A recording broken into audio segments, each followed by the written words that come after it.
नमस्कार बच्चों, फिजिक्स के अंतर्गत इसके पहले की वीडियोज में हमने अवतल गोलीय पृष्ठ पर अपवर्तन का सूत्र निकाला था। हमारा जो आज का टॉपिक है वो है उत्तल गोलीय पृष्ठ पर अपवर्तन का सूत्र।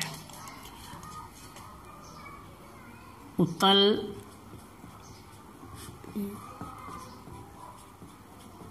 गोलीय पृष्ठ पर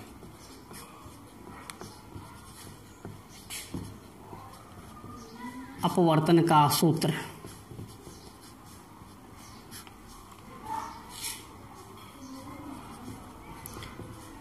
रिफ्रैक्शन फॉर्मूला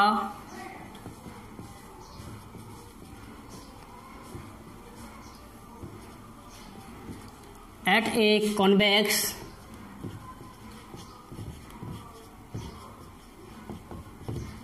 स्फेरिकल सरफेसेस।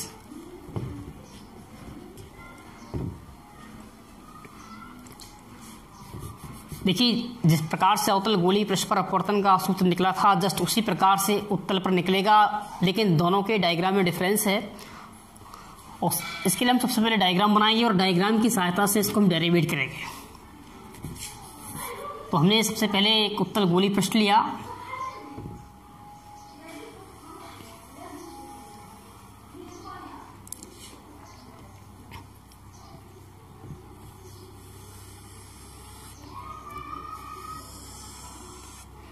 मान लीजिए कि एक उत्तल गोलीय पृष्ठ है कांच का। ये कांच का है, इसके बाहर निर्वात या वायु है, या हम ऐसा भी कह सकते हैं कि कांच का है तो ये सघन माध्यम है और ये बाहर इसके क्या है, विरल माध्यम।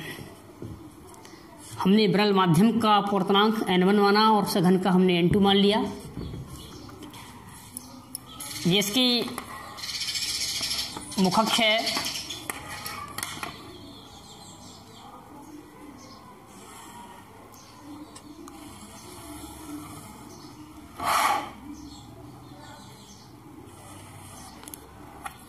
हम डायग्राम को बनाते जाएंगे, वो इसी से हम पूरी भाषा निकालते जाएंगे कि माना एक उत्तल गोलीय पृष्ठ एस पी एस डैश, जिसके पृष्ठ का ध्रुव पी व वक्रता केंद्र सी है। वक्रता केंद्र यानी किस वक्राकार का केंद्र, और जो अभिलंब डाला जाता है वो सदैव वक्रता केंद्र से डाला जाता है पृष्ठ पर। तो हमने यहाँ से एक अभिलंब डाल दिया, इस पर पृष्ठ पर एक अभिलंब डाल दिया।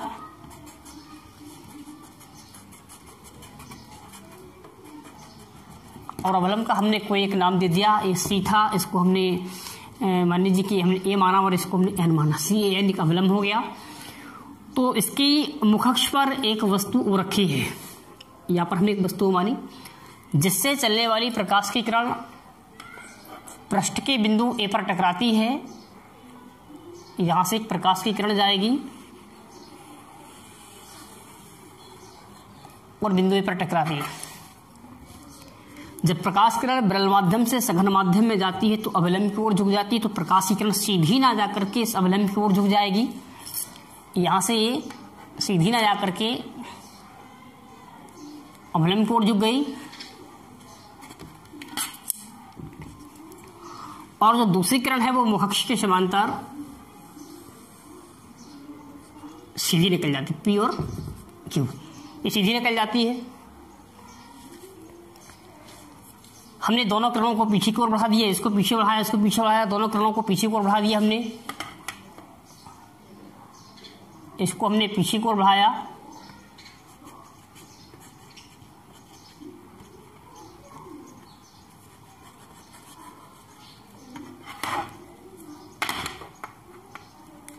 इस प्रकार से, और इस किरण को पीछे की ओर बढ़ाया हमने। दोनों को पीछे की ओर बढ़ाने पर बिंदु आई पर मिलती है, अतः आई वस्तुओं का एक आभासी प्रतिबिंब होगा। इस किरण का हमने नाम दे दिया, इसका नाम हो गया है ए और बी। तो जिसकी पूरी भाषा निकल के आई कि माना एक उत्तल गोलीय पृष्ठ एस पी एस डैश जिसके पृष्ठ का ध्रुव P व वक्रता केंद्र C है। इसकी मुखअक्ष पर एक वस्तु रखी है जिससे चलने वाली प्रकाश की किरण पृष्ठ के बिंदु A पर टकराती है एवं अवलंब की ओर झुक जाती है तथा दूसरी किरण PQ मुखअक्ष के समांतर सीधी निकल जाती है। दोनों किरणों को पीछे की ओर भागने पर बिंदु I पर मिलती है, अतः I वस्तु O का एक आभासी प्रतिबिंब होगा। अब हम कोण की बात करें तो जो किरण वस्तु से चलती है उस किरण को हम बोलते हैं आपतित किरण। जो पृष्ठ की ओर आती है इसको हम क्या बोलेंगे? आपतित किरण। और आपतित किरण जो अभिलंब के साथ कोण बनाएगी इस कोण को हम बोलेंगे आपतन कोण I। इसी प्रकार से अपवर्तित किरण जो लंब के साथ कोण बनाएगी इसको हम अपवर्तन कोण बोलेंगे और R से प्रदर्शित करेंगे। ये अभिलंब है, ये अपवर्तित किरण है, इसको पीछे बढ़ाया हमने तो वह I पर मिली। जब यहाँ का कोण R है तो ये वाला कोण भी R होगा, यानी कि ये दोनों शीर्षाभिमुख कोण होंगे, आपस में बराबर हो गए। हम दूरियों को देखेंगे तो सभी दूरियां इसके ध्रुव से नापना स्टार्ट की जाएंगी। बाईं ओर के लिए चिन्ह ऋणात्मक आएगा, दाईं ओर के लिए चिन्ह धनात्मक आएगा। तो ध्रुव से लेकर के वस्तु की दूरी क्या होगी? U। बाईं ओर है इसलिए चिन्ह किसका होगा? माइनस का U हो जाएगी। ध्रुव से लेके प्रतिबिंब की दूरी होगी V, ये भी बाईं ओर है तो माइनस का B हो जाएगी। और ध्रुव से लेके वक्रता केंद्र तक की दूरी को हम वक्रता त्रिज्या बोलेंगे। इसको हमने दाईं ओर मापा है इसलिए चिन्ह इसका प्लस का आ जाएगा। इस प्रकार से चित्र बन के तैयार हो गया। माना OA, IA और CA मुखअक्ष के साथ क्रमशः अल्फा, बीटा और गामा कोण बनाते हैं। एक यहां पर हमने एक अभिलंब डाल दिया, ये हमने अभिलंब डाला A और इसको हमने कोई बिंदु एक M मान लिया जिसकी ऊंचाई कितनी H। इस प्रकार से ये पूरा चित्र कंप्लीट हो गया। अब इस चित्र की सहायता से ही, इस डायग्राम की सहायता से ही इसको हम डेरिवेट करेंगे। भाषा पूरी इसी से निकालना है कि माना एक उत्तल गोलीय पृष्ठ एस पी एस डैश जिसके पृष्ठ का ध्रुव P व वक्रता केंद्र C है। इसकी मुखअक्ष पर एक वस्तु O रखी है जिससे चलने वाली प्रकाश की किरण पृष्ठ के बिंदु A पर टकराती है एवं अवलंब की ओर झुक जाती है तथा दूसरी किरण मुखअक्ष के समांतर सीधी निकल जाती है। दोनों को पीछे की ओर बढ़ाने पर बिंदु I पर मिलती है, अतः I वस्तु O का एक आभासी प्रतिबिंब होगा। अतः हम लेंगे चित्रानुसार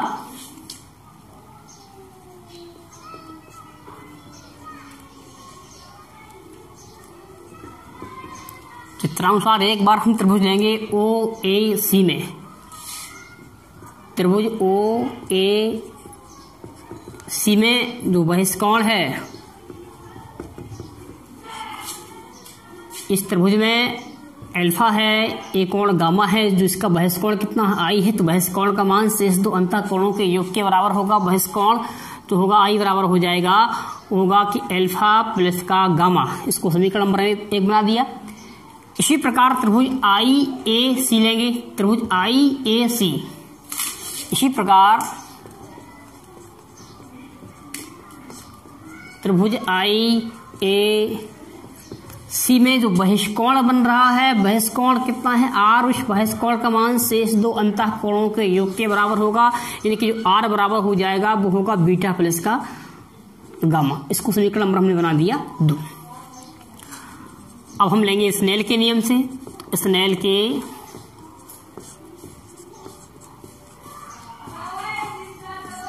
नियम से, स्नेल का नियम होता है कि sine I upon sine R बराबर 1n2 या इसको हम लिख सकते हैं कि n2 अपॉन n1।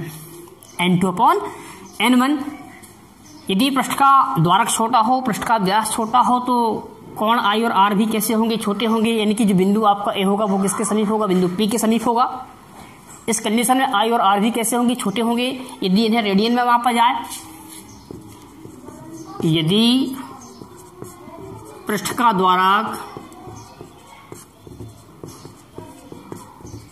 छोटा हो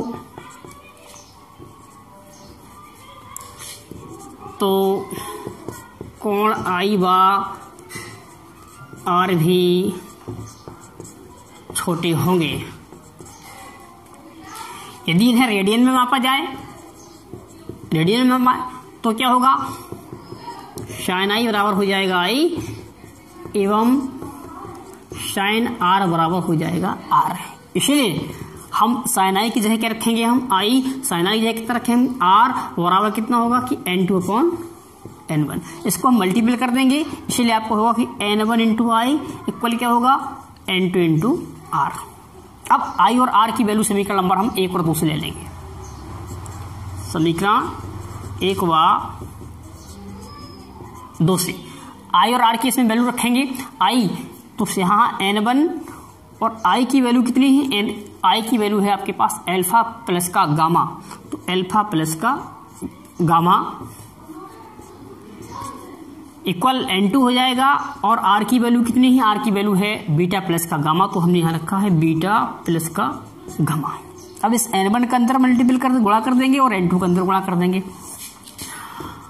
अतः इसको हम लिख सकते हैं कि n1 का होगा पहले अंदर, तो कितना होगा n1 अल्फा और प्लस का n1 का होगा गामा में, तो होगा n1 गामा बराबर इस n2 के अंदर गुणा होगा तो होगा n2 बीटा और n2 का होगा गामा में, तो होगा प्लस का n2 गामा।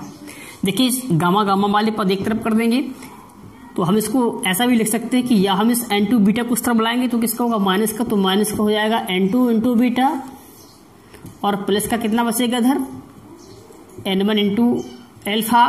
इस गामा वाले पद को उस तरफ ले जाएंगे तो n2 गामा है और यह पहुंचेगा तो होगा माइनस का n1 गामा, तो गामा क्या आएगा इसमें से कॉमन, तो अंदर कितना बचेगा n2 माइनस का n1, n2 माइनस का n1। इस प्रकार से इसको हमने समीकरण नंबर बना दिया 3, समीकरण नंबर 3 बना दिया इसको हमने। अब चूंकि पृष्ठ का जो द्वारक है वो कैसा छोटा माना गया है, व्यास छोटा माना गया है, तो जो कोण अल्फा बीटा और गामा ये भी कैसे होंगे, छोटे होंगे।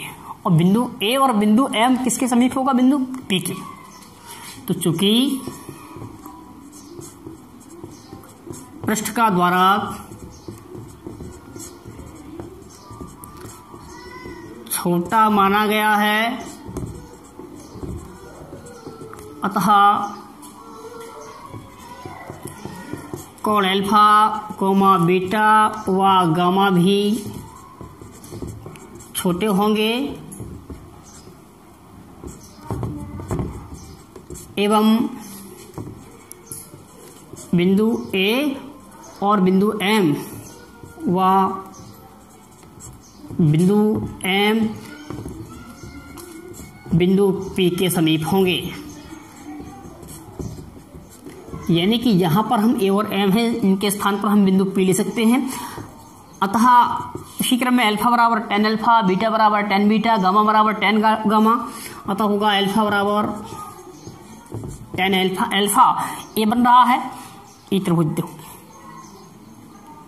अल्फा 10 अल्फा 10 बराबर लंब बटे आधार, लंब क्या है इसका ए और एम, ये बिंदु ए था आपका, ये बिंदु क्या है एम, तो लंब बटे आधार, लंब क्या है इसका ए एम, आधार इसका ओ एम। लेकिन एम बिंदु किसके समीप है, बिंदु पी के, तो हम एम की जगह क्या ले सकते हैं पी, तो बराबर होगा कि A M upon O P.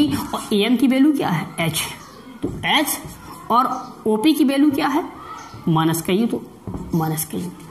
इसी प्रकार जो बीटा होगा वो बराबर होगा 10 बीटा, बीटा बराबर 10 बीटा। अब 10 बीटा, बीटा ये बन रहा है, इस त्रिभुज में ले लेंगे हम, आई ए और एम में लेंगे हम, तो 10 लंब बटे आधार उसी क्रम में, तो लंब क्या है इसका ए एम, तो ए एम और आधार इसका क्या होगा आई एम, लेकिन एम किसके समीप है पी के, तो हम डायरेक्ट ले लेंगे इसको आई पी। तो ए एम की वैल्यू कितनी है एच ओ आई पी, आई से लेकर पी तक की दूरी क्या है माइनस की बी। इसी प्रकार से जो गामा बराबर होगा वो 10 गामा होगा और 10 गामा ए बन रहा है, तो इस त्रिभुज में ले लेंगे हम सी ए एम में, तो 10 यानी कि लंब क्या है इसका ए एम और आधार इसका सी एम होगा, लेकिन एम किसके पास है पी के, तो उसकी जगह हम सीधा हम ले लेंगे सी पी। तो ए एम की वैल्यू कितनी है एच और सी पी की वैल्यू सी से पी तक की दूरी क्या है आर। इस प्रकार से अल्फा बीटा और गामा के मान प्राप्त हुए। इन तीनों मानों को हम समीकरण नंबर 3 में रख देंगे और हमारा डेरिवेशन सिद्ध हो जाएगा।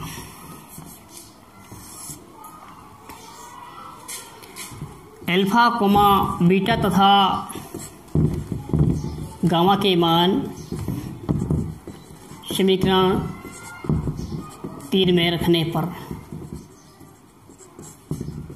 3 में समीकरण नंबर 3 क्या है कि माइनस का n2 बीटा प्लस का n1 गामा बराबर गामा n2 माइनस का n1। तो माइनस का n2 बीटा तो हमने यहाँ रखा है कि माइनस का n2 इंटू बीटा, और बीटा की वैल्यू क्या है h अपॉन माइनस का b, तो माइनस माइनस क्या हो गया प्लस का हो जाएगा, तो h अपॉन b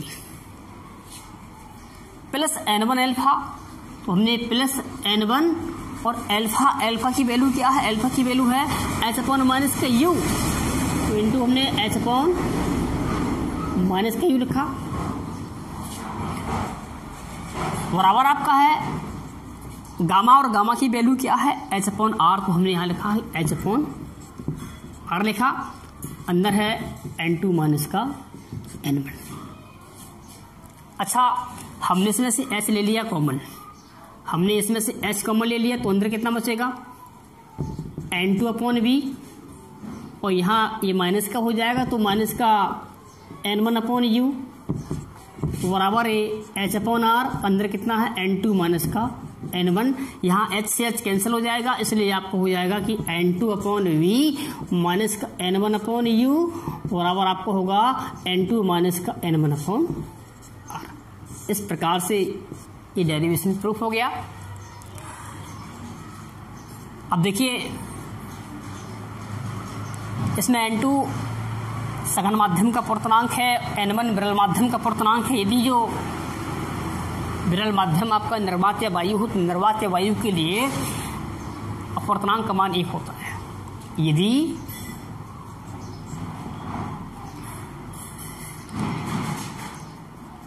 जो विरल माध्यम है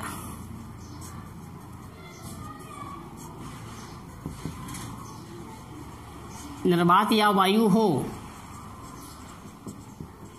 तो निर्वात या वायु के लिए n1 की वैल्यू कितनी होगी 1, तो यहां हम लिख सकते हैं n2 अपॉन v, या फिर सीधा लिख दो कि n upon v minus n1 का मान कितना होगा 1 हो गया, तो 1 अपॉन u इक्वल n2 को हमने क्या माना n, तो n माइनस का n1 की वैल्यू कितनी 1 अपॉन r।